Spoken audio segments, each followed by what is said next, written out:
Vamos lá. Fala galera, boa noite. Bem-vindos ao canal da Revans. A partir de agora vocês têm uma fonte de consulta, uma fonte de diversão, Com certeza. uma fonte de conhecimento de todo o universo marcial. Tudo que você quiser saber sobre lutas, sobre competições esportivas, sobre defesa pessoal, aqui é o lugar, tá certo? Tô aqui, Bruno Moreira, com o nosso amigo Gibão. Estamos prontos para trazer mais informação para vocês aí, se liga aí.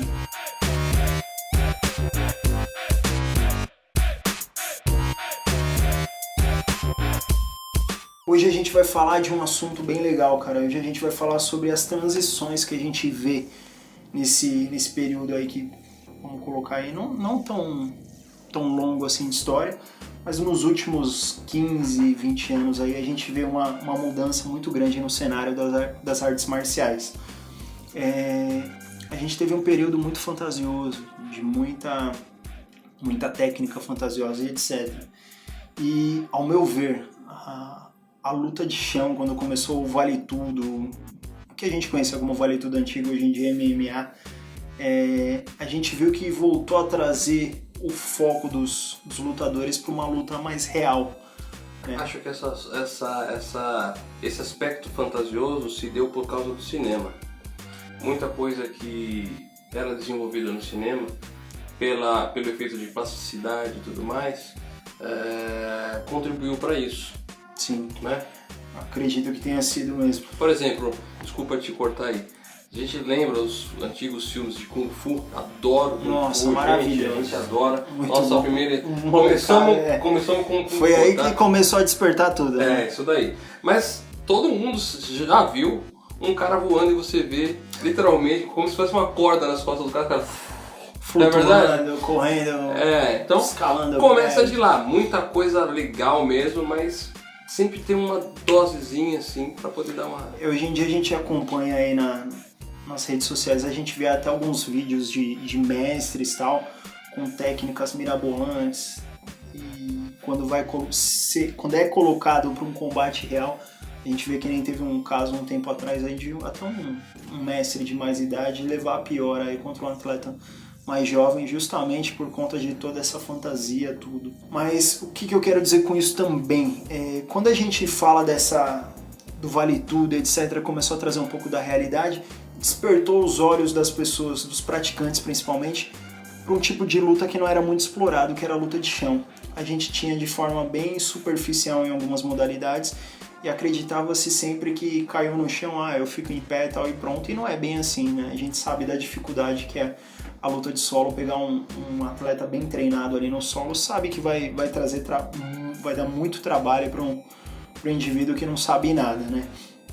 E, ao meu ver, as artes marciais passaram tanto a treinar um pouco mais de chão, os que não conheciam foram buscar, como também algumas artes começaram a se preocupar em evitá-lo também, né? Se a gente for falar na questão da defesa pessoal, na rua a gente não buscaria a luta de chão. Isso é um aspecto forte mesmo da defesa pessoal.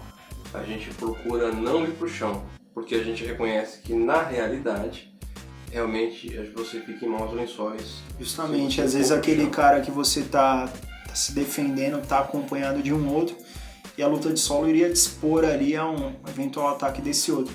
Mas não é totalmente descartável, né? Porque a gente sabe da deficiência das técnicas aí no caso.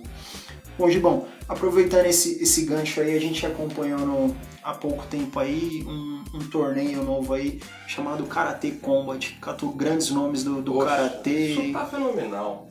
Tá muito legal também.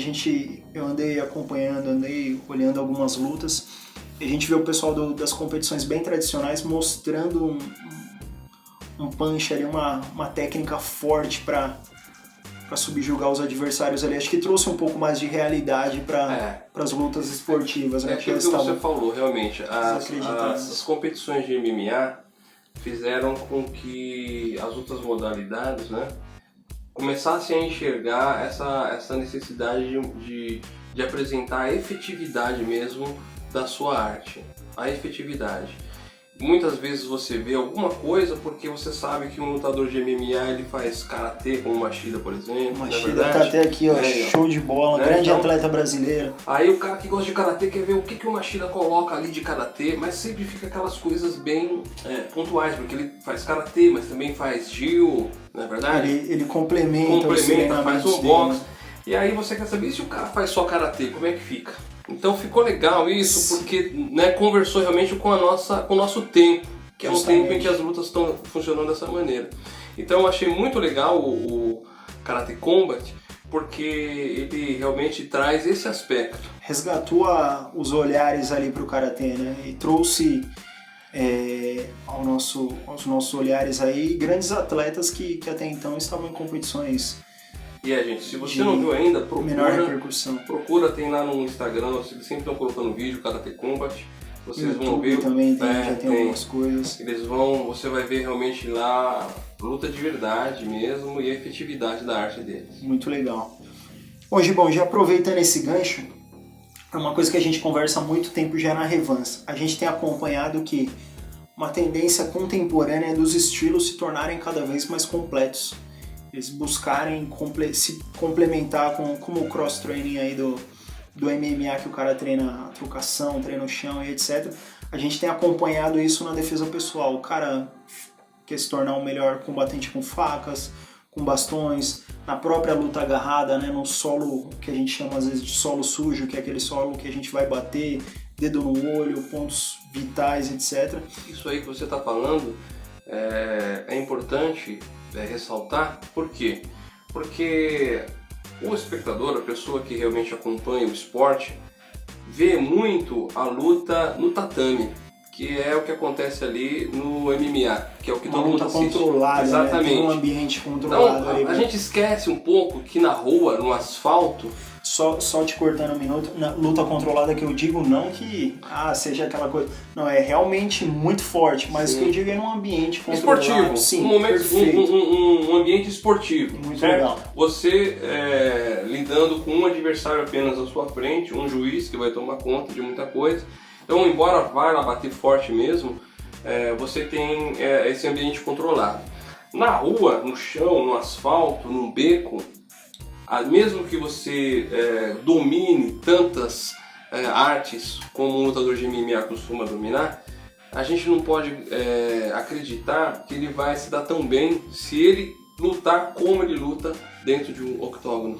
É porque a gente pode pensar também que, além de tudo no ambiente externo, a gente tem os objetos que compõem ali aquela cena que podem ser utilizados como armas, né? Então, realmente a rua precisa de um lutador completo também nessa visão. Outra, as armas ajudam a equalizar os combates, né? Às vezes você vê uma mulher mais fraca, pode subjugar um adversário bem mais forte, bem maior, através da técnica do uso de armas improvisadas, etc. Então acho que isso é muito interessante.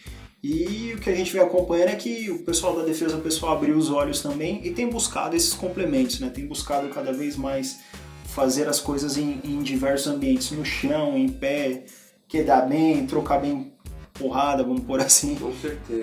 Utilização de armas de forma mais convincente.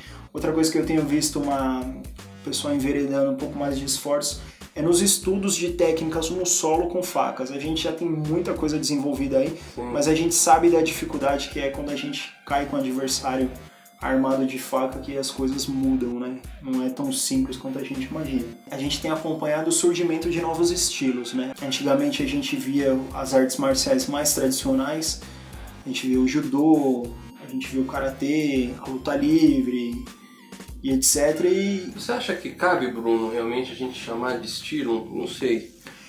Eu acredito que sim, cara, porque alguns se denominam métodos e tal, método de defesa pessoal e etc. Que nem a gente vê lá fora, a gente tem o próprio método do Fred Mastro, aí, Mastro Defense System. A gente vê algumas técnicas bem legais ali naquele contexto. Por mais que o cara crie um método, que nem a gente tem alguns no Brasil também que realmente são muito eficientes, de muitos anos, além dessa carga do cara falar, criei um método não tem isso, não tem aquilo outro, mas o cara tem uma bagagem marcial, né? Se ele transmitir esses conceitos marciais de forma sábia, vamos por assim, ele trabalha não só o corpo daquele indivíduo ali, mas também trabalha outras questões relacionadas à formação do caráter, ao desenvolvimento de uma pessoa melhor como um todo, né? Então eu acredito que algumas podem ser consideradas estilos de artes marciais mesmo, que não deixam de ser, né? Sim. E é um resgate também do que a arte marcial foi criada para ser uma arte de guerra. Se a gente, vamos pensar assim, no nosso momento atual, se a gente pensa em criar um método de defesa para responder às agressões que a gente tem agora, então a gente está criando uma arte de guerra para o nosso ambiente, para o nosso cenário urbano, para o nosso dia a dia. Para o nosso tempo, né? Justamente. Realmente dialogando com o nosso tempo. Na Revans a gente vê com bons olhos essa criação de novos estilos, desde que seja algo eficiente, né? Desde que apresente algo eficiente. Não dá para o cara, eu vou criar misturar um negócio com outro aqui, fazer aquele bem bolado e não ter uma identidade. A gente tem que ser honesto, né? Porque às vezes a pessoa cria também alguma coisa, mas porque ela quer fazer o que ela quiser.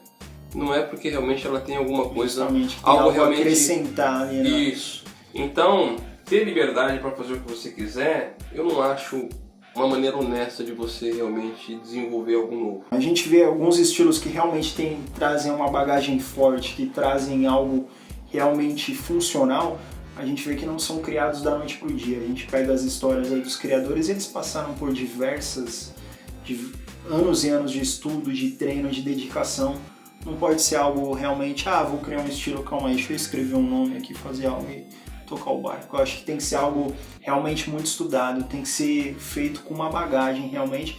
E mais do que tudo tem que ter comprometimento, né? O cara tem que ser alguém que realmente vai tentar fazer algo para contribuir com as pessoas através dessa criação nova, essa obra de arte, vamos por assim, que a arte marcial nada mais é do que isso, né? E o que você pode dizer, Bruno, a respeito, por exemplo, desse pessoal?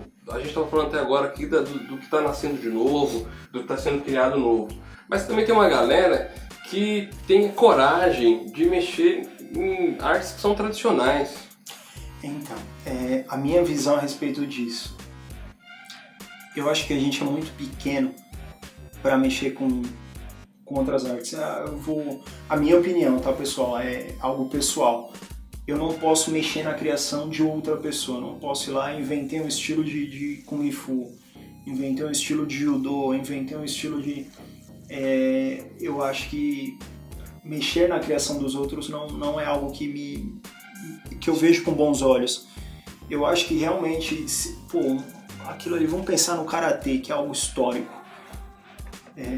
Vamos respeitar o Karatê, né? Justamente. A gente fala bastante sobre o Karatê porque a gente tem muito respeito pela arte, mas a gente tem o Judô, a luta livre que a gente pratica com o Mestre Cromado, um grande abraço. Abraço, Cromado. E que a gente gosta muito também, mas se a gente pensar, vamos voltar naquele contexto lá, Karatê. O Karatê já tem os katas próprios dele, já tem os kihons, já tem toda a forma de trabalhar dele. Imagina o Bruno, faixa branca de Karatê, chegar lá, não, agora eu vou inventar o meu estilo de Karatê. E aí eu vou lá e mudo tudo, ou coloco elementos que não existem, coloco outras coisas, ou a gente trabalha com o que tem dentro do estilo e faz funcionar para o momento atual. Eu gosto de pensar dessa maneira. Fazer uma releitura do que já existe para uma aplicação nova, acho legal. Show. Mas ir lá e mudar o que foi criado por outra pessoa não acho legal. Por quê? Arte marcial é arte, é uma arte de guerra, mas assim como as pessoas pintam quadros, nas artes marciais as nossas telas são os nossos alunos. A gente expressa a nossa arte através das pessoas que vão ali buscar aquele conteúdo. Não só físico, mas transmissão de valores, o conhecimento, tentar agregar uma mensagem positiva para a vida dessas pessoas, tornar eles lutadores, não só na academia ali, mas fora, pessoas melhores para a vida.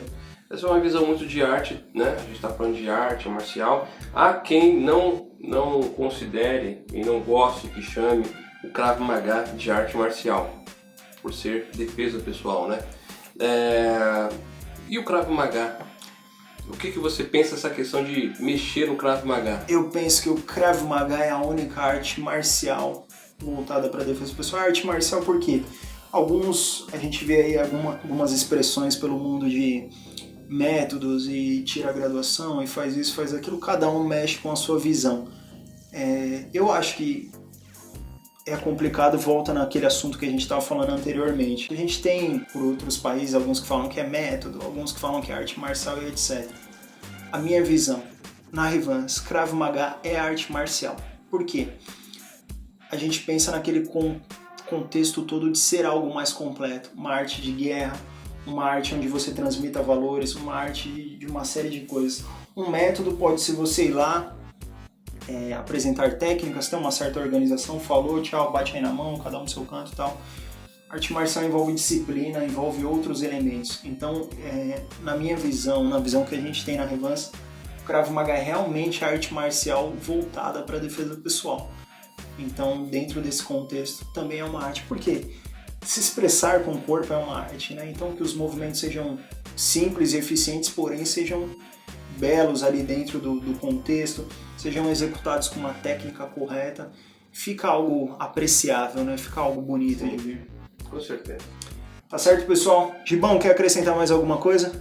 Pra mim deu. Obrigado mais uma vez. Tamo junto. Tamo junto aí. Pessoal, acompanhem os nossos vídeos, inscrevam-se no nosso canal, ativem as notificações, esperem mais novidades para os próximos vídeos aí, tá bom? Grande abraço para vocês. Não esquece de dar aquele like e se você tiver alguma coisa para perguntar, nos comentários. Joga aí nos comentários ou escreve um e-mail pra gente aí. A gente está à disposição para atender vocês, tá bom?